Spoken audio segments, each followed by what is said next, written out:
आज हम लोग जो टॉपिक करने वाले हैं आयरन एंड स्टील इंडस्ट्री। क्या होता है स्टील? आज इसके बारे में तुम लोग को चर्चा अच्छा खासा मिल जाएगा। समझे Komal? What is steel? How is it different from iron? Iron, how iron is different from iron ore? क्या इम्प्योरिटीज होते हैं? क्यों कोबाल्ट मिलाना पड़ता है? क्यों निकल मिलाना पड़ता है? कैसे मिलाना पड़ता है? ये सभी जो जितने भी क्वायरी है सभी खत्म हो जाएंगे इसमें। वेरी वेरी ब्यूटीफुल मॉडल, ठीक है। और मैं कह देना चाहता हूँ इस बात को लेके कि जो भी पढ़ा रहे हैं तुमको ज्योग्राफी में वो सब एनसीईआरटी से लिया गया है। जो एनसीईआरटी वहाँ पे मौन है, यानी कि बहुत सारे वर्ड्स हैं। NCERT is a very highly intellectual book. NCERT कोई छोटा बुक नहीं है। एनसीईआरटी सबसे इंटेलेक्चुअल किताब है अभी तक का। बात समझ में आया क्या बोल रहे हैं? उसमें बहुत सारे वर्ड्स हैं ऐसे के तैसे दे दिए गए हैं जिसका मीनिंग वहाँ पे नहीं समझाया है। तो इस मॉडल में वो भी प्रयास है कि उस वर्ड को भी तोड़ के बताया जाए आपको। और जो मैं तुम लोगों को बताने के लिए आता हूँ तो एक बार एनसीईआरटी देख के आता हूँ। अच्छी बात ये समझे। तुम लोग पास भी यदि ज्योग्राफी से रिलेटेड एनसीईआरटी तो बिल्कुल जाके देख सकते हो। डिट्टो वर्ड्स मिल जाएंगे बहुत सारे जो वहाँ पे नहीं दिएंगे, उसको वैल्यू एडिशन किया गया इस मॉडल में। समझे? जाके देख लेना। जीएस पेपर 1 सिलेबस देखो, हमारा ज्योग्राफी से रिलेटेड यही टॉपिक है दो। एक है डिस्ट्रीब्यूशन ऑफ की नेचुरल रिसोर्सेज, जो तुम लोग को पता चल चुका है। कोल, पेट्रोलियम, ऑयल, सब बता दिए, है ना। दूसरा देखो, factors responsible for the location of primary, secondary and tertiary sector industries in various parts of the world. बात समझे ना? ये सभी चीज़ इसका इंक्लूडिंग इंडिया, यानी कि भारत का तो हम ज़्यादा पढ़ेंगे और साथ साथ हमको दुनिया का भी ज्ञान होना चाहिए कि जो मेजर इंडस्ट्री कहाँ है और लोकेशन क्या है उसका, रिजर्व्स का लोकेशन क्या है। हम मंचूरिया का भी बात करेंगे, हम ऑस्ट्रेलिया का बात करेंगे, हम लेक विक्टोरिया का भी बात करेंगे। लेक विक्टोरिया समथिंग कोई लेक है, एपेचलियन माउंटेन, जो एपेचलियन माउंटेन जो था ना इसका यूएस का, जो वार ऑफ इंडिपेंडेंस में जब आया था उसका याद करो। चलो शुरू करते हैं क्लास को। इंट्रोडक्शन। देखो, जो आयरन और स्टील इंडस्ट्रीज का है डेवलपमेंट, ये पूरी तरीके से दरवाज़ा खोल देता है इंडस्ट्रियल डेवलपमेंट के लिए, क्योंकि आयरन और स्टील इंडस्ट्री जो है वो बेसिक इंडस्ट्री है। उसको बेसिक इंडस्ट्री कहा जाता है क्योंकि इसी इंडस्ट्री पे दूसरा इंडस्ट्री का तकदीर तय होता है। क्योंकि मान लो कि हमारे पास आयरन होगा ही नहीं तो कैसे ऑटोमोबाइल सेक्टर होगा? हमारे पास आयरन होगा ही नहीं तो कैसे रेलवे होगा, कैसे बस होगा? तो कहने का मतलब यही हुआ कि the development of iron and steel industry open the doors to the rapid industrial development in India. जितना लगातार तुम मैन्युफैक्चरिंग में देखते हो, just because of iron and steel industry. Number 1, almost all sectors of Indian industry depends heavily on the iron and steel industry for their basic infrastructure. सही बात है ना। जितने भी भारत में जितने भी इंडियन इंडस्ट्री में जितने भी सेक्टर्स है, अलग अलग सेक्टर उठा कर देख लो, कंस्ट्रक्शन सेक्टर, सभी सेक्टर, सभी हमारे ये बेसिक आयरन और स्टील इंडस्ट्री पे डिपेंडेंट है अपने इंफ्रास्ट्रक्चर के लिए। देखो, जो रॉ मटेरियल जो इंडस्ट्री में चाहिए वो आयरन ओर चाहिए, यानी कि इसमें स्टील और आयरन इंडस्ट्री में क्या क्या चाहिए? आयरन ओर चाहिए। आयरन ओर से ही हम आयरन निकालेंगे। अब तुमको आज पता चला है कि आयरन ओर से आयरन निकालना कोई मजाक का चीज़ नहीं होता है, एक लंबा प्रोसेस है। तो आयरन ओर चाहिए, रॉ मटेरियल्स, कुकिंग कोल चाहिए जो 50 मिलियन टन मंगवा रहे थे बाहर से, ये तुम लोगों को ठीक से याद है तो। और लाइम स्टोन चाहिए, और भी बहुत चाहिए। हमको कोबाल्ट चाहिए, हमको क्रोमियम चाहिए, हमको वेनेडियम चाहिए, हमको टंगस्टन चाहिए। क्या नहीं चाहिए? हमको बहुत सारी चीज़ चाहिए, इसलिए एसेट्रा दे दिया गया वहाँ पे। यस, यही तो मैं बोलने से पहले चर्चा कर रहा था तुम लोग को। All this raw materials are gross in nature, that's a very catchy line. ये तुम्हारा एनसीईआरटी में क्लियर नहीं किया गया इस बात को। क्या होता, बस ऐसे ही वर्ड लिख दिया गया। देखो, इसलिए ये डाक में लिखा गया है यहाँ पे, है ना। तुम लोग को डाक में मिला है ना, जाकर देख लेना, झूठ नहीं बोल रहे, जाकर देख लेना, समझ में आ जाएगा क्या बोलना चाह रहे हैं। हम तो कोट टू कोट वहाँ पे देख के आए हैं। तो all this raw materials are gross in nature, समझो इसका मतलब कुछ है। देखो सिंपल समझो, जब हम आयरन ओर निकालते हैं तो उस 1000 kg का बड़ा बड़ा केजी, और उसको प्रोसेसिंग करना होता है, और प्रोसेसिंग करके बनता है वो 100 kg का। लेट्स एग्जांपल ले रहे हैं, तो यानी कि लॉट ऑफ इन्वॉल्वमेंट रिक्वायर्ड है। तो कोशिश ये रहता है कि जहाँ पे कि वेट लूज कर जाए, यानी कि रॉ मटेरियल्स ये ग्रॉस नेचर में होते हैं, यानी कि प्रोसेसिंग के बाद वो वेट लूज कर जाता है। तो हमारा तो कोशिश यही रहेगा कि जहाँ पे आयरन रिजर्व है उसके बगल में इंडस्ट्री हो। अदरवाइज आयरन रिजर्व्स यहाँ पे है और इंडस्ट्री हमारा दूर है। अनलाइक कोल, अनलाइक पेट्रोलियम, बात समझो, पेट्रोलियम स्पेशली वो पाइपलाइंस हम कर लेते थे, इसमें नहीं होने वाला ये सब चीज़, समझते जाओ बात को। तो इसलिए यहाँ पे होता है कि चूंकि उसका जो नेचर क्या कि वेट लूजिंग है, यानी कि प्रोसेसिंग करोगे तो क्या हो जाएगा, पूरी तरीके से 1000 kg 100 kg में कन्वर्ट हो जाएगा। इसलिए ज़रूरी है कि इतना बल्कि चीज़ को हम ट्रांसपोर्ट करेंगे तो लॉजिस्टिक कॉस्ट इतना महंगा हो जाएगा, तो नहीं हो पाए, वाइबल नहीं हो पाएगा प्रोजेक्ट। इसलिए कोशिश रहता है कि जो तुम्हारा प्रोसेसिंग इंडस्ट्री है, यानी कि जो आयरन ओर से जो आयरन बनाएगा वो इंडस्ट्री, वो उसके बगल में ही रहेगा। Because of this things, weight losing capacity, क्योंकि वो 1000 kg से अब 100 kg का बन जाएगा, यानी कि बहुत प्रोसेसिंग होकर बहुत ज़्यादा इम्प्योरिटी खत्म हो जाएगा। तब उसको तुम 1000 kg को ट्रक में ले जाओगे तो समझता है कितना कॉस्ट पड़ जाएगा। बिल्कुल। देयरफॉर, देखो आप समझो बात को, therefore the best location for the iron and steel plant is near the source of raw material. समझ में आ गया ना बात? जहाँ से आयरन ओर मिल जाए वहीं से कर लीजिए, वहीं आराम से प्रोसेसिंग होगा, फिर वहाँ से जाएगा अपना दूसरा इंडस्ट्री में जाएगा। देखो ये चीज़ यहाँ पे लिख दिया गया, मैं बताता हूँ, इसके बारे में डिटेल्स आएंगे थोड़ी देर में। कुछ स्पेशल प्रॉपर्टीज हमको डालने होते हैं जब, क्योंकि देखो जो स्टील जो है ना, स्टील कोई नेचुरल चीज़ नहीं है, स्टील बनाया जाता है, बात समझे। आज स्टेनलेस स्टील का ये सब एलॉय है। बचपन में पढ़ाई था कि एलॉय क्या होता है, मेटल्स या मेटल्स या नॉन मेटल्स का मिक्सचर, जो नेचुरल नहीं है, जो बनाया जाता है किसी पर्पस से, किसी काम के लिए, मार्केट वैल्यू है उसका, इसलिए। तो देखो यहाँ पे यही कहा जा रहा है कि कुछ चीज़ हम ऐड करते हैं आयरन में, तब जाके वो स्टील बनता है। एग्जाम्पल देखो, क्रोमियम तुम ऐड करते हो तब तुम्हारा स्टेनलेस स्टील बनता है। जब कोबाल्ट तुम करते हो, तुम मैग्नेटिक प्रॉपर्टी घुसा देते हो उसके अंदर, मैग्नेटिक प्रॉपर्टी देने के लिए, और इससे तुम्हारा फेराइड स्ट्रेंथनर हो जाता है। फेराइड स्ट्रेंथनर का मतलब क्या है, वह उसका स्ट्रेंथ बढ़ जाना, फेराइड मतलब आयरन का स्ट्रेंथ बढ़ जाना। यानी कि हमने क्या किया, cobalt is known for your ferrous metal, बोले थे तुम्हारा फेरस और नॉन फेरस वाला याद करो, पहला ही दिन चर्चा हुआ था, फर्स्ट और सेकंड डे। तो बात समझो, यहाँ पे कोबाल्ट किस लिए डाला जाता है, फेराइड स्ट्रेंथनर के लिए, यानी कि जो आयरन का तत्व आप डाल दिए उसको और स्ट्रेंथन करने के लिए, क्योंकि आयरन ब्रिटल होगा तो फिर क्या चीज़ का आयरन होगा, स्ट्रेंथ। वेनेडियम ये हम इसलिए देते हैं ताकि इसका इलास्टिक प्रॉपर्टी बढ़ जाए स्टील में, बात समझे। और टंगस्टन और मैग्नीज भी ऐड किया था कि फर्दर इंक्रीज करे उसका स्ट्रेंथ। तो कहने का मतलब क्या हुआ कि बहुत सारे चीज़ हम, बहुत सारे केमिकल्स, बहुत सारे हम मेटल्स वगैरह देते हैं स्टील में या फिर आयरन में, ताकि उसको मार्केट वाला वो स्टील बन सके, रियल स्टील बन सके।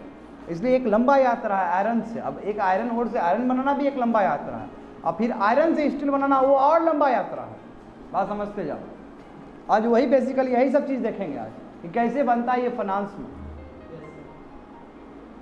इससे बढ़िया ड्रामा नहीं हो सकता है। देखो तो कैसे बना, देखो हर समय स्मेल्टिंग बोलते हैं क्लास में, आज समझ लो स्मेल्टिंग क्या होता है। यहाँ पे कहा गया कि जो प्रोसेस इन्वॉल्व है आयरन और स्टील इंडस्ट्री में, इस चीज़ को समझने के लिए, ठीक है, to understand about the factor that influence the location of iron and steel industry, we have to understand about iron और स्मेल्टिंग प्रोसेस। सबसे पहले हमको इस प्रोसेस को समझना होगा, तब हमको पता चल जाएगा क्यों मार्केट उसके नियर बाई एरियाज में ही हो जहाँ पे आयरन ओर का माइनिंग है, आयरन ओर है जहाँ माइनिंग ही होता है, निकाला जाता है। स्मेल्टिंग क्या है, स्मेल्टिंग में हम क्या करते हैं कि ओर को हम मेटल में कन्वर्ट करते हैं, इम्प्योरिटीज को हटा कर, दैट इज स्मेल्टिंग। स्मेल्टिंग यही तो है, स्मेल्टिंग यानी कि हीटिंग होता है ना, हाँ निकालना। स्मेल्टिंग प्रोसेस है जहाँ पे हम कन्वर्ट करते हैं ओर को मेटल में by reducing impurities, by removing impurities. तो स्मेल्टिंग में मेल्टिंग इन्वॉल्व है कि नहीं है, मेल्ट करके, फिर मेल्ट करोगे तो प्रॉपर्टी डिफरेंट होगा, इम्प्योर वाला जो होगा उसका प्रॉपर्टी डिफरेंट, आयरन का प्रॉपर्टी डिफरेंट, उसको सेग्रीगेशन करना आसान हो जाता है वहाँ से, है ना। जैसे एग्जांपल देखो कि इस रूम में बहुत सारा तुम डॉलर फेंक दो, पैसा फेंक दो, चलनी अठन्नी फेंक दो पैसा यहाँ पे, और यहाँ पे तुम काजू किशमिश भी फेंक दो, और एक मैग्नेट ले लो, ऐसे फेंक दो मैग्नेट, तो चिपक जाएगा मैग्नेट साथ में, तो हमने क्या किया, वही चीज़ किया है ना यार, बिल्कुल वही किया जाएगा आज के लिए। देखो ये छोटे क्लास में दिया गया है, 8-9 में बहुत अच्छे से दिया है। डिस्टिलेशन प्रोसेस याद है कोमल, वीविंग प्रोसेस, जहाँ ऐसे ऐसे करके धान ऐसे कर देते तो अलग निकल जाता है, धान में रह जाता है। विनोइंग, इसको विनोइंग बोलते हैं। क्या याद रहेगा तुम लोग को? हाँ है ना, पढ़े हो गए ईमानदारी से तो याद रहेगा। हमको तो घेरने में मज़ा आता है तुम लोग को। देखो सुनो, समझो बात को कि बहुत सारे इम्प्योरिटीज प्रेजेंट होते हैं आपके आयरन ओर में, कोई शक नहीं होना चाहिए। कुछ कुछ बेनिफिशियल भी रहते हैं, वो इन प्रेजेंट कम क्वांटिटीज में प्रेजेंट हो तो बेनिफिशियल है, मगर बहुत सारे हार्मफुल भी रहते हैं, बहुत सारे हार्मफुल भी होते हैं। तो you have to proper segregate. और जो प्रेजेंट होते हैं अच्छे अच्छे वाले भी बताएंगे, कुछ कुछ अच्छे होते हैं तो उसका इकोनॉमिक वैल्यू भी है मार्केट में, वहाँ देखते रहो क्या बोल रहे हो, समझ में आया बात। सो द अनवांटेड जो इम्प्योरिटीज़ है उसको हमको रिमूव करना होगा, और हम इस मल्टिंग करते हैं फ्लास्ट फर्नांस में। देखो फ्लास्ट फर्नांस का दिया गया है यहाँ पे डायग्राम। क्या करते हैं, देखो मोल्टन आयरन है, ठीक है, हॉट एयर है, फ्लास्ट फर्नेस, आयरन और लाइम स्टोन एंड कोक को मिला दिया गया है, बाहर से डाल दिया गया, वह भट्टी है वो एक तरफ से, ठीक है, मोल्टन आयरन बन के निकल गया, और जो बाकी चीज़ है वो शायद दूसरे जगह से निकल गया, हॉट एयर चला गया, इधर से हॉट एयर आ रहा है तुमको, क्योंकि तुमको एयर चाहिए ना, हॉट एयर गर्म करने के लिए। और स्लैग मतलब क्या कि जो इम्प्योरिटीज़ है वो निकल के बाहर चला गया। समझ में आया? Very very easy diagram. देखो यहाँ पे वही चीज़ समझाने का प्रयास किया गया है कि अनवांटेड जो इम्प्योरिटीज़ है उसको रिमूव करना होगा, वो हम स्मेल्टिंग करके ही रिमूव कर सकते हैं आयरन ओर को फ्लास्ट फर्नांस में। देखो after extraction of the crude mineral is done, जब हम क्रूड मिनरल को एक्सट्रैक्ट कर लिए तो क्या हुआ, क्रूड मिनरल मतलब क्या कि उसमें बहुत सारे चीज़ है, उसको हम एक्सट्रैक्ट कर लिए, the concentration of the iron ore takes place, this done. अब जो यानी कि आयरन ओर एक तरफ हो जाएगा, यानी कि आयरन वाला चीज़ अलग आएगा। ये कैसे हो सकता है, वही मैग्नेटिक सेपरेशन से जो बोल रहे थे, ग्रेविटेशनल फिल्ट्रेशन से, ओर वॉशिंग से। तो यहाँ से हम क्या करेंगे, इम्प्योरिटीज को हटाएंगे, ये तरीका है, क्योंकि फेरेट वाला चीज़ होता है ना, मैग्नेट वाला चीज़। आफ्टर कंसंट्रेशन प्रोसेस, ये कंसंट्रेशन प्रोसेस हो गया तो फ्लस्ट फर्नांस में coke, iron ore and flux are continuously supplied, ऊपर से हम डाल रहे हैं लगातार।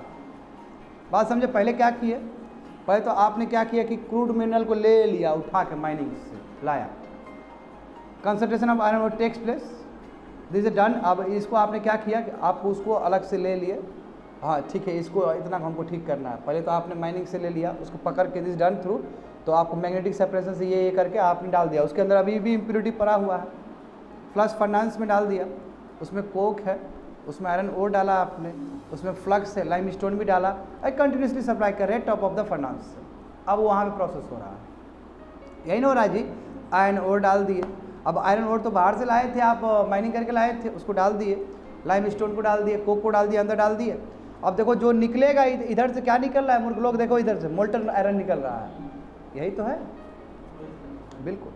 और इसमें क्या क्या चीज़ ऐड किए जाएंगे तो अभी समझ में आ जाएगा तुम लोग को। देखो इसका और पिक्चर है, क्या hot blast of iron is blown in the lower section. देखो हॉट एयर ब्लास्ट हो रहा है ना, अंदर जा रहा है, तो फ्लश फर्नांस में iron oxides are converted into liquid iron. जो आयरन ऑक्साइड्स है, क्योंकि हम पास किए ना एयर को ऑक्साइड्स से, तो iron oxides are converted into liquid iron. यही तो हमारा काम है कि हम लिक्विड आयरन करें, यानी कि हम मोल्टन आयरन को बनाएं। मोल्टन आयरन को बनाएंगे तो automatically will get iron. Molten iron मतलब क्या, लिक्विड फॉर्म में जो है। क्या हुआ, देखो देखो यहाँ पे बहुत अच्छा दिया गया है कि आयरन और plus Coke plus lime stone को हम क्या बना रहे हैं, pig iron, that is a molten iron. Pig iron का मतलब क्या होता है, मोल्टन आयरन, जो कि तुम्हारा लिक्विड आयरन है, प्लस स्लैग। स्लैग क्या है तुम्हारा, जो इम्प्योरिटीज वाला होगा चीज़, और plus carbon dioxide by product हो गए। समझ में आया चीज़, ये बाय प्रोडक्ट हो गए। मैं तुमको ताजुब होगा कि मेन रिएक्शन क्या है, तो मेन रिएक्शन भी बच्चे लोग देख लो। सी है, कार्बन है, कोक है, ऑक्सीजन हम डाले हैं, ऑक्सीजन आ गया तो कार्बन डाइऑक्साइड बन गया, फिर कार्बन डाइऑक्साइड को फिर कार्बन से हम रिएक्ट करवाए तो कार्बन मोनोऑक्साइड हुआ, और फिर कार्बन मोनोऑक्साइड को Fe2O3 से करवा रहे हैं, तो देखो बाद में आयरन निकला कि नहीं निकला Fe। तो Fe का यात्रा बहुत लंबा होता है, समझा। Fe का यात्रा बहुत लंबा होता है, चेन रिएक्शन में बनता है जाके, ये कितना बार रिएक्शन करवा के उसको Fe2O3 से निकाल रहे हैं इसको, ये सॉलिड स्टेट में, देखो वहाँ पे निकला लिक्विड स्टेट में, that is a molten, that is a pig iron, pig iron L है, उसमें ब्रैकेट में एल दिया गया है, 2Fe, वो L है, पिग आयरन है, समझो बात को। तो ऊपर से देख लो, ऊपर से तुम कैसे आया तुम्हारा, देखो। तो अब ये बात समझो कि आयरन ओर दिया, आयरन ओर का मतलब ही होता है Fe2O3, क्योंकि आयरन ओर में आपका इम्प्योरिटीज ऑक्सीजन सब है उसमें, समझो। कोक डाल दिया तुमने, कोक तुमको चाहिए, कोक तुमको चाहिए, कोयला चाहिए, वो ये कोयल मजाक वाला नहीं है, इसमें 90 से लेके 90 से लेके 95% तुम्हारा बेस्ट कार्बन कंटेंट वाला, हाँ बिल्कुल ब्लू फ्लेम वाला जो एंथ्रासाइड का था, उससे भी बेस्ट क्वालिटी का होता है, समझे। और लाइम स्टोन डाले COC3, यही रिएक्शन हो रहा है पूरा जो देख रहे हो तुम लोग। डाल दिए major impurity in iron ore is sand, जो SiO2 जो तुम्हारा सिलिकॉन ऑक्साइड आया है वो तुम्हारा इम्प्योरिटी है। स्लैग इस यही है तुम्हारा, स्लैग मतलब वही इम्प्योरिटी है तुम्हारा, और अदर इम्प्योरिटी भी उसके साथ आ जाएंगे। बात समझ में आया ना? तो देख लो, हॉट ईयर ब्लास्ट दोनों तरफ से डाल दिए। स्लैग टैप्ड अप, स्लैग को अलग से हम टैप करके निकाल लिए, और मोल्टेन आयरन को अलग से हम निकाल दिए। समझ में आया ना बात? स्लैग फ्लोट्स, क्योंकि स्लैग का जो होगा बच्चे लोग, जो स्लैग का जो डेंसिटी होगा वो बहुत ही लो होगा, तो ऊपर ऊपर तैरेगा वो। तो इसका प्रॉपर्टी हम समझ के उसको आराम से निकाल देंगे हट के, समझा? तो मोल्टन रॉक क्या है, सिंक्स टू द बॉटम, वो नीचे चला जाएगा, बॉटम चला जाएगा, उसको अलग से निकाल लेंगे, टैप करके उसको अलग निकाल जाएगा, क्योंकि उसका रहेगा ना, वो थोड़ा हैवी है ना, डेंसर है वो, ये फ्लोट कर रहा है ऊपर, क्योंकि उसका डेंसिटी कम है। समझ में आ गया? तो मैं तुम लोग को जरूर बताना चाहता हूँ कि फ्लश फर्नांस में क्या आ रहा है, आयरन ऑक्साइड कन्वर्ट होकर लिक्विड आयरन में जा रहा है, समझे बात को? आयरन ऑक्साइड क्यों? क्योंकि आयरन ऑक्साइड ये आयरन ओर वाला चीज़, इसलिए। और बाहर से ऑक्सीजन डाल रहे हैं ना, तो पिग आयरन बना, स्लैग बना, और कार्बन डाइऑक्साइड बना। द मोल्टन आयरन यानी कि पिग आयरन यानी कि लिक्विड आयरन, ये तीनों ही नाम दे सकते हैं इसके लिए, और जो डिजायर्ड आयरन है हमारे लिए, and which we get as output from blast is called the pig iron, इसी को तो हम पिग आयरन बोलते हैं ना, समझे? कितना बढ़िया बात किया गया। अभी भी नहीं बना है बच्चे लोग, अभी देखो क्या होगा, ये मोल्टन लिक्विड आयरन को तब हम कन्वर्ट करते हैं स्टील में, किसके थ्रू? देखो ये डब्बा दिया गया है, वेस्मर कन्वर्टर, ये वेस्मर कन्वर्टर में डालते हैं। अब इसको मोल्टन आयरन को इस कन्वर्टर में डालते हैं, वहाँ से हमारा स्टील बनता है। तो मत देखो, इतना आसान नहीं है, उसमें और भी चीज़ डाला जाता है, देखते जाओ। इन अ वेस्मर कन्वर्टर मोल्टन आयरन को डाल दिए, मैग्नीज भी डाले, निकल भी डाले, कोबाल्ट भी डाले, ये हम ऐड करते हैं ताकि जो आपका जो आयरन का जो बिटलनेस है, अभी तो लिक्विड स्टेज में है, तो बिटल है पूरी तरीके से, टूटना नहीं चाहिए, तो रिड्यूस द बिटलनेस यानी कि मजबूत होना चाहिए स्टील, समझे कोमल? स्ट्रेंथ बढ़ना चाहिए, कहने का मतलब ये हुआ। और to induce strength to the steel which be the final product, जो आपका आउटपुट फाइनल प्रोडक्ट निकलेगा। तो आप एडिशनल दे रहे हैं कि नहीं दे रहे हैं? आप उसमें मैग्नीज दे रहे हैं, आप उसमें निकल दे रहे हैं, आप कोबाल्ट दे रहे हैं, ये वैल्यू एडिशन कर रहा है उस स्टील में, उसका स्ट्रेंथ प्रोवाइड कर रहा है, समझे? ताकि बिटलनेस जो आयरन का है, टूटने वाला जो कैपेसिटी है वो खत्म हो जाए, उसका स्ट्रेंथ बढ़ जाए। आगे देखते चलो। तो why coke and not coal in smelt, क्या कोक ही क्यों यूज करते, क्यों ऑर्डिनरी कोल क्यों नहीं यूज कर सकते? क्या इसके पीछे लॉजिक है जो हर समय तुम्हारे दिमाग में होता होगा कभी, ये कोक का बात क्यों करते हैं हम लोग, क्या इसके पीछे का लॉजिक क्या है? देखो, to separate impurities iron ore needs to be melted, smelting process वही है, क्योंकि मैंने बोला कि इसमें जब मेल्टिंग हो जाएगा तो प्रॉपर्टी डिफरेंट पता चल जाएगा, बात समझे ना? तो जब आप आयरन ओर से प्योर आयरन यानी कि मोल्टन आयरन जब निकालना होता है, तो जरूरी है कि पहले आपको मेल्ट करना होगा, मेल्ट करने के लिए आपको ऑक्सीजन देने होंगे, बिना ऑक्सीजन का कोई कंबसन तो होने वाला है नहीं, मेल्ट का मतलब ही वही होता है। तो बात समझे? You are suppose to require melting, the coke is actually the fuel that melts iron, coal actually वही है, जो कोल है, जो कोक है, कोक वही चीज़ है जो मेल्ट करता है आयरन ओर को, समझे? Melt the iron. Coal has many impurities, जानते हो कोल बहुत इम्प्योरिटीज रहता है, मोस्ट डेंजरस सल्फर रहता है, जानते हैं हम, सल्फर निकलता है कोल से, इसलिए वैक्यूलर एमिशन का ही बात करते हैं, सल्फर बोलते हैं, इसलिए भारत स्टेज 6 सब। अब देखो, through a process called destructive distillation coke is produce from coal, अब कोल से ही प्रोड्यूस, इसलिए कुकिंग कोल बोल देते हैं इसको। ये आपका डिस्ट्रक्टिव डिस्टिलेशन एक प्रोसेस है, अब उसको जानना जरूरी नहीं है डिस्टिलेशन, क्योंकि ये सब जानते हैं प्रोसेस है, ये इस प्रोसेस से हम एक चीज़ को दूसरी चीज़ में कन्वर्ट करते हैं, जैसे मैग्नेटिक सेपरेशन से भी हम बहुत सारी चीज़ को निकाल लेते हैं, जैसे विनोइंग से भी करते थे, यही तो 8-9 में दिया गया इसके बारे में डिटेल कि डिस्ट्रक्टिव डिस्टिलेशन से हम क्या करते हैं, कोक को प्रोड्यूस करते हैं कोल से। तो क्या खास बात है ये कोक में? तो देखो, ये ऐसा फ्यूल है जहाँ पे बहुत कम इम्प्योरिटी है, और हाई कार्बन कंटेंट है। कितना हाई कार्बन कंटेंट है? वही 90 से लेके 95%। समझ में आई गया हुआ बात। और उसमें बस बहुत कम ऐस होते हैं, बहुत कम सल्फर होते हैं as compare to rock coal, as compare to lignite, as compare to peat, as compare to anthracite, as compare to bituminous. समझ में आ गया ना बात को? बढ़िया से? Very good. लगता है कि हम ही बना रहे हैं इसको। देखो मज़ा आता है समझने में। लाइम स्टोन भी तो डाले ही थे, तो अब तुम गधा लोग समझा कि कोक क्यों डाला होता है। कोक का कितना बड़ा रोल है, क्योंकि इसको स्मेल्टिंग करने में काम करता है। तो लाइम स्टोन का क्या काम है? लाइम स्टोन काम देखो, लाइम स्टोन यहाँ पे फ्लक्स की तरह काम करता है। फ्लक्स जानते हो तुम लोग?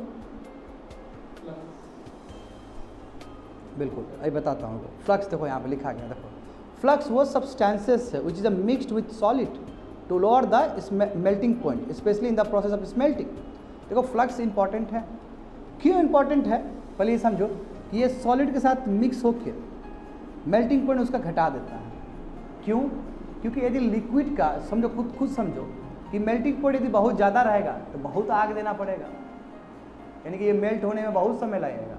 मेल्टिंग पॉइंट ज़्यादा होने का मतलब क्या है कि you have to produce more oxygen, तब ना मेल्ट होगा वो। तो ये जो मेल्टिंग होता है, जो नॉर्मल मेल्टिंग होता है आयरन ओर का, उसका दायरा कम कर देता है। नहीं तो बाबू भट्टी में बड़ा बड़ा आग लग जाएगा, एक्सीडेंट हो जाएगा। बहुत ज़्यादा ऑक्सीजन सप्लाई करोगे तो यू नेवर नो कि क्या एक्सीडेंट हो जाए, बड़ा हो जाए। तो लाइम स्टोन इसलिए दिया आता है ताकि इसका जो मेल्टिंग पॉइंट है वो रिड्यूस हो जाए और कम में भी गुजारा हो सके। हाँ, उसको मेल्टिंग पॉइंट कम कर दिया जाता है। कमजोर मत बोलो, मेल्टिंग पॉइंट कम कर दिया जाता है। तो अब कम भी डालेंगे तो हो जाएगा मेल्ट। बिल्कुल वही चीज़ है। देखो फ्लक्स सब्सटेंसेस समझो जो कि हम मिक्स करते हैं सॉलिड के साथ, ताकि हम मेल्टिंग पॉइंट उसका घटा सकें, स्पेशली इस मेल्टिंग प्रोसेस में। सच ए फ्लक्स कंबाइंस विथ इम्पेरिटीज। ये जो फ्लक्स डाले हैं, क्योंकि लाइम स्टोन कार्बन वाला चीज़ होता है। चूना पानी जो लाइम स्टोन, क्या है चूना पानी? कैल्शियम कार्बोनेट है कि नहीं है? ट्रेन का याद आ रहा है कोमल? और उसका एक पेज पलटोगे तो वहाँ पे प्लास्टर ऑफ पेरिस मिलेगा। तो ठीक से समझ में आ रहा है क्या बोल रहे हैं? तो ये जो फ्लक्स है ये क्या करता है? इम्प्योरिटी के साथ कंबाइन होता है और ये स्लैग फॉर्म करता है, जो कि इंपॉर्टेंट रॉ मटेरियल है सीमेंट इंडस्ट्री के लिए। बताओ हो तो गया तुम्हारा। स्लैग इस यूज पर रमानंद जी बोले थे ना, cement industry, cement construction industry, construction sector में यूज होता है। स्लैग भले ही इम्प्योर हो, it can be used in the cement industry. जैसे फ्लाई ऐश का, फ्लाई बैक का, ये फ्लाई ऐश का यूज होता है कि नहीं होता है? On similar line slag can be used in cement industry, cement को और मजबूत करने के लिए। यानी कि इधर का इम्प्योर चीज़ भी उधर जाके वो काम कर रहा है। समझ गए ना? तो ऐसा फ्लक्स क्या कहता है? इम्प्योरिटी से कंबाइन हो जाता है और ये क्या बनता है? स्लैग बनता है, जो कि इंपॉर्टेंट तुम्हारा रॉ मटेरियल होगा सीमेंट इंडस्ट्री के लिए। सल्फर देखो जो प्रेजेंट है आयरन ओर में, वो भी तुम्हारा स्लैग के अंदर चला आता है। यानी कि हमने ट्रैप कर लिया। अब सल्फर को जितना ट्रैप करेंगे उतना अच्छा बात है, नहीं तो ऊपर उड़ेगा तो बाबा हालत ख़राब कर देगा एटमॉस्फेयर का। तो हम क्या करेंगे, जो तुम्हारा और सल्फर जो प्रेजेंट है आयरन ओर में, वो भी क्या हुआ? स्लैग की तरह चला गया, उसमें ही चला गया। और कैल्शियम सल्फाइड देखो, सल्फर क्यों नहीं, सल्फर तुम्हारा कैल्शियम सल्फाइड हो गया। कैल्शियम सल्फाइड हो गया क्यों? कैल्शियम वहाँ से तुम्हारा कार्बन, कैल्शियम तुम्हारा जो, क्योंकि तुम्हारा lime stone is all about your calcium, calcium का कंपोनेंट है। तो यहाँ कैल्शियम सल्फाइड, सल्फाइड कैसे हुआ? क्योंकि सल्फर यहाँ मिक्स हो गया। ठीक है, अभी आएगा थोड़ी देर। देखो slag is found from any remaining, यानी कि स्लैग जो बना है यानी कि सिलिका से बना है, SiO2, यानी कि सिलिकॉन वाला चीज़ है उसमें, और दूसरा एल्युमिनिया है, इससे बन सकता है। ये बोला कि बन सकता है इससे। द लिक्विड स्लैग, यानी कि जो लिक्विड में बना है impure, then trickles a lot of furnace where it floats on the top of the liquid iron, क्योंकि इसका डेंसिटी कम है। इधर समझते जाओ, डेंसिटी कम है तो मोल्टन के ऊपर क्या फ्लोट करेगा वो। उसके बाद क्या हुआ? As it is a less dense the pig iron settles at the bottom which can be removed conveniently, उसको आराम से निकाला जा सकता है। ठीक है, जो कि पहले वाला बात था। तो हम समझेंगे कि commonly found impurities in iron ore. Iron ore में क्या क्या हमको इम्प्योरिटीज मिलते हैं जो कि स्लैग के अंदर रह सकते हैं? यही ना बाजी। देखो तो करते हैं इस बात को, सिलिकॉन मिल सकते हैं आपको, सल्फर मिल सकते हैं आपको, लीड मिल सकते हैं, और भी बहुत सारी चीज़ हो सकता है, ऑक्सीजन मिल सकते हैं। ठीक है, तो ये सब चीज़ मिलेगा। कैसे मिलेगा? तो उसका रिएक्शन भी जानेंगे थोड़ी देर में। देखो सिलिकॉन कैसे मिलेगा? If present in A small quantity, यदि आयरन ओर में, आयरन ओर जो इम्प्योर है, इसमें यदि कम मात्रा में हो तो एक्चुअली ये बेनिफिशियल है। ये बेनिफिशियल है, सिलिकॉन कम मात्रा में हो तो बेनिफिशियल है। क्यों? क्योंकि ये स्ट्रेंथ और हार्डनेस ऑफ स्टील को बनने में हेल्प करता है, क्योंकि स्टील बन ही रहा है आयरन से। अब पहले से यदि सिलिकॉन प्रेजेंट है तो और स्टील बेटर बन पाएगा। बट द प्रेजेंस ऑफ इस ऑक्साइड्स, मगर सिलिकॉन तो अकेले रहेगा नहीं, सिलिकॉन के साथ तो ऑक्सीजन भी आएगा। अभी बताए हैं ऊपर स्लैग कैसे बनाए, ऊपर देखो SiO2 है, क्योंकि ऑक्सीजन लगातार दिया जा रहा है प्लस बनाम से। यदि SiO के साथ मैच कर गया तब खत्म कर देगा बात। क्यों खत्म कर देगा? क्यों कोमल, ये आयरन में बाबू कोडिजन हो जाएगा, कोडिजन हो जाएगा। कोडिजन जानता है ना कि लेयर बन जाता है, उसके लिए हम क्या करते हैं? हाँ, गैल्वेनाइजेशन प्रोसेस की तरफ हम करते हैं, समझे?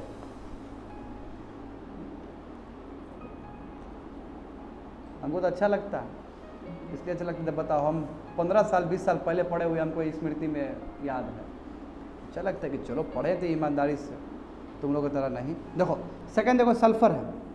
अब देखो sulphur is a very very harmful element, है ना, बहुत हार्मफुल एलिमेंट है, vacuolar emission. It form iron sulphate, क्योंकि वो आयरन के साथ रिएक्ट हुआ तो आयरन सल्फेट हो गया, which is a brittle component. वो ब्रिटल टूटने वाला कंपोनेंट है, मगर हमको तो टूटने वाला नहीं चाहिए, इसलिए हम एडिशन भी करते हैं। ये क्या करता है? आपका स्टील का स्ट्रेंथ कम कर देता है, इसलिए हम अलग से कोबाल्ट उबल डाल के उसको स्ट्रेंथ ठीक करते हैं, निकल उबल डाल के उसका स्ट्रेंथ ठीक करते हैं, वैनेडियम डाल के फिर उसका स्ट्रेंथ ठीक करते हैं। लीड देखो, it is added to all classes of steel. Lead क्या किया आता है? ये स्टील में डाला आता है ताकि इम्प्रूव हो आपका स्टील, जो एलॉय बना है स्टील। एलॉय है ना स्टील, तो एलॉय है ना। क्या होता है एलॉय?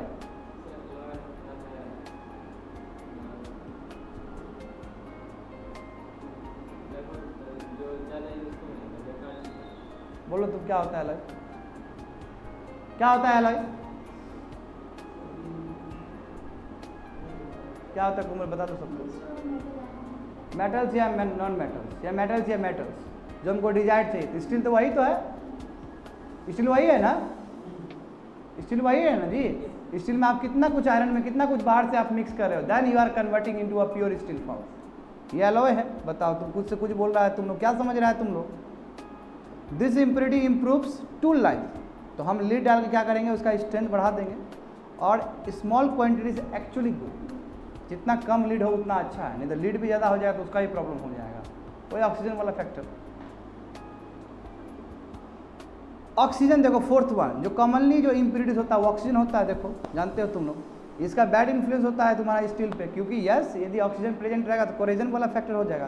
देखो oxides make iron and steel weak, very bad हो जाता है।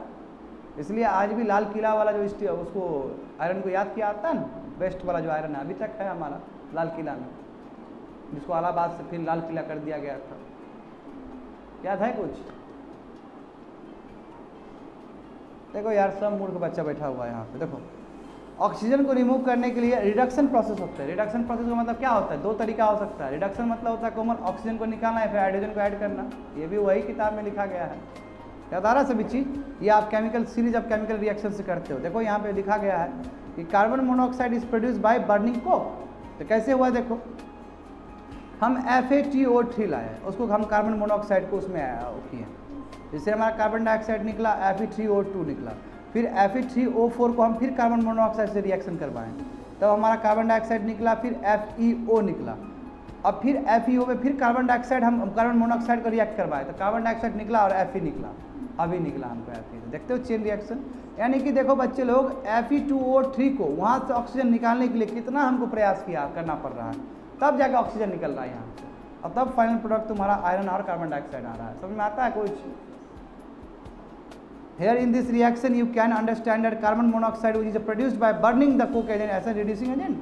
तो यहाँ देखो जो बर्निंग, देखो कार्बन मोनोऑक्साइड हम रिड्यूसिंग एजेंट की तरह काम कर रहे हैं कि नहीं कर रहे हैं? हमने जस्ट बोला ना, रिड्यूसिंग एजेंट का मतलब होता है या तो हाइड्रोजन ऐड करना या फिर ऑक्सीजन घटाना।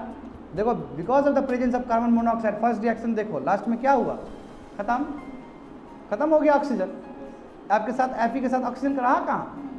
तो यहाँ पे कोई पूछेगा कि आयरन और स्टील इंडस्ट्री में कार्बन मोनोऑक्साइड कैसे काम करता है, तो यस ये एज अ रिड्यूसिंग एजेंट काम करता है, जो ऑक्सीजन को हटाता है। दो एलिमेंट हो सकता है, बचपन क्लास में ही पढ़ा होगा तुम लोग कि ऑक्सीजन रिडक्शन प्रोसेस में या तो आप हाइड्रोजन ऐड कर रहे हो या ऑक्सीजन घटा रहे हो। ऑक्सीडेशन में क्या कर रहे हो? ऑक्सीजन ऐड कर रहे हो, हाइड्रोजन हटा रहे हो। तो आप बेनिफिशिएशन प्रोसेस का मतलब क्या समझते हो? बेनिफिशिएशन प्रोसेस क्या होता है? देखो, ये प्रोसेस है जिसके थ्रू हम क्या करते हैं, कंसंट्रेशन ऑफ आयरन को इम्प्रूव करते हैं। अभी भी उतना बेस्ट आयरन नहीं मिला हमको, अभी हमको बस पीक आयरन मिला है। ऐसा कुछ करके हमने अभी ऑक्सीजन को हटा दिया।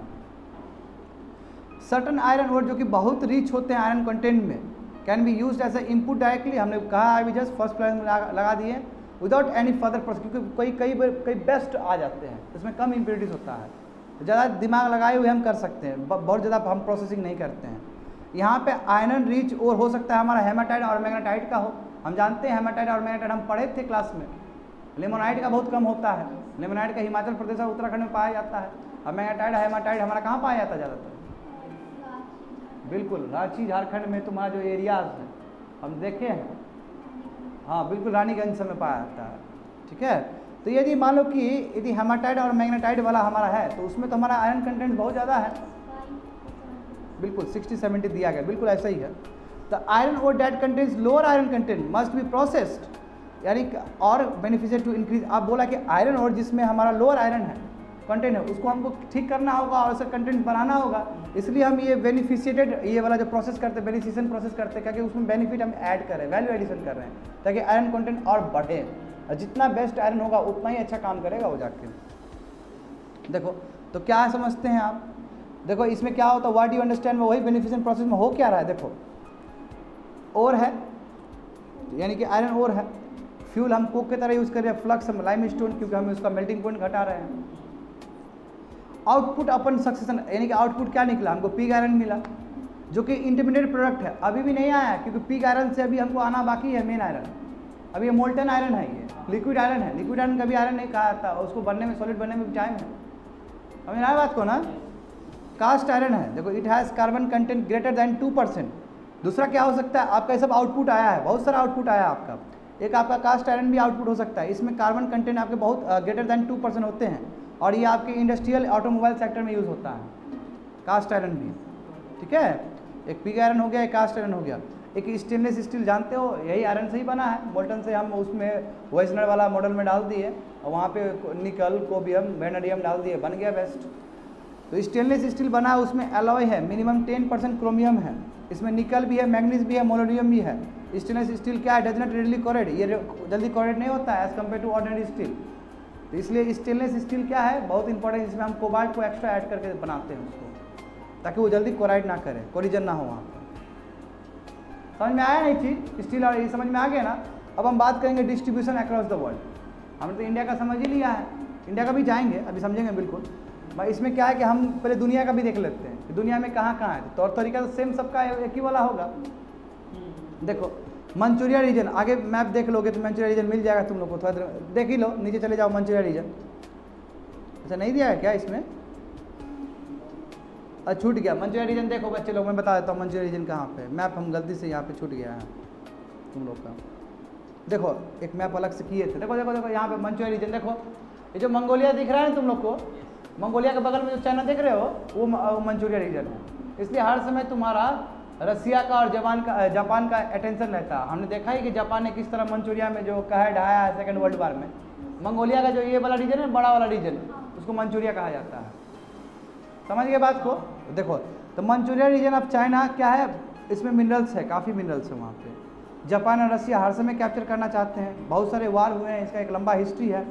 संघाई स्टील इंडस्ट्री, संघाई जानते हो है ना, ये वर्ल्ड का one of the best famous steel industry है। मगर देखो आयरन ओर जो चाइना में प्रेजेंट है बहुत लो ग्रेड है, इसलिए चाइना भी हैवीली डिपेंडेंट है दूसरे कंट्री पे इंपोर्ट करवाने में। आयरन ओर कहाँ कहाँ से आता है, ऑस्ट्रेलिया ब्राज़ील रसिया से आता है। समझिए बात को, ये भी देखो। अब देखो तुम लोग बार बार न्यूज़ करंट अफेयर्स में पढ़ता है कि सर चाइना क्या करता है, स्टील डंप करता है, डंपिंग ऑफ स्टील, याद है, इसके लिए हम एंटी डंपिंग ड्यूटी लगवा देते हैं, याद करो। माने सोचो कि वहाँ इतना अच्छा मैन्युफैक्चरिंग हो गया कि बाहर से मंगवा के भी स्टील सस्ता क्रिएट कर रहा है। तो वही बोला कि it produce the steel domestically, और इसी का it reach the world in world में पूरा दुनिया में स्टील एक्सपोर्ट के लिए जाना जाता है और बहुत सस्ता बेचता है ये।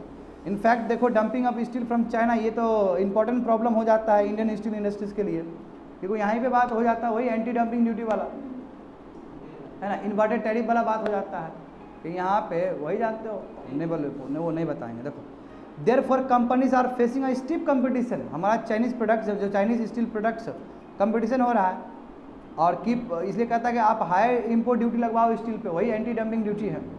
दो we have a good deposit of iron ore, हम हैं, और कुकिंग कोल हमारा बहुत बड़ा समस्या है, वो हमारा ऑस्ट्रेलिया और इंडोनेशिया से आता ज़्यादा, क्योंकि इंडोनेशिया जाना आता है अपने बेस्ट रिजर्व के लिए, कुकिंग कोल के लिए इंडोनेशिया में, क्योंकि कोस्टल एरियाज में ही होगा सब डिपॉजिट, जान रहे हो। आगे देखो, तो यदि और मैं भी बात करूँ तो यूरोप का आयरन ओर जाना आता, क्यों ना जाना जाए, मर्सिडीज वहीं का है, वोल्क्सवैगन वहीं का है, तो समझ लो इतना बड़ा बड़ा गाड़ी कैसे बनता है, जब तक आयरन ओर बेस्ट नहीं होगा तब तक कैसे बनेगा BMW सब, समझे। तो वही बोला कि आयरन ओर जो यूरोप का है, चाहे रूअर वैली हो, अल्सैक एंड लोरेन कोल फील्ड है, समझ में आ ही गया होगा, जर्मनी और फ्रांस का एरिया, समझे। साउथ वेल्स मतलब ऊपर वाला तुम्हारा इंग्लैंड वाला, ठीक है, और भी बहुत सारा, ये तुम्हारा यूक्रेन वाला रिजर्व, ये सभी बहुत इंपॉर्टेंट आयरन ओर है वहाँ पे। तो ऑटोमोबाइल इंडस्ट्री जिस हिसाब से बढ़ा है, तो ये बोलता है कि इनफ आयरन और स्टील इंडस्ट्री है यूरोपियन साइड में, इससे ऑटोमोबाइल इंडस्ट्री भव्य हो गया है दुनिया में, और वहाँ से BMW, मर्सिडीज बड़े बड़े आते हैं। फॉर एग्जांपल देखो, तुम्हारे पास ऑटोमोबाइल कंपनी वोल्क्सवैगन का है, बेंज का, ऑडी का, BMW का है, जो कि दिखाया कि किस तरह का ऑटोमोबाइल इंडस्ट्री यूरोप में है, और पूरा दुनिया में माना गया है इस चीज़ का। कोई बोलता है BMW है तो हनी सिंह बन जाएगा रैप, एक पीछे चाहिए उसको BMW, और 4-5 लड़की चाहिए उसको रैप में, और वही मंडराते रहेगी वो BMW के आसपास। यही होता है ना, कोई रैपर बनना है तो BMW बिना रैपर नहीं बन सकता कोई। हाँ, लैम्बन, समझ में आ रहा है ना क्या बोल रहे हैं। उस पर झूठों का बैठ के ऊपर ऐसे करते रहेंगे तुम्हारे फेवरेट सिंगर। देखो आयरन ओर नॉर्थ अमेरिका में भी होता है।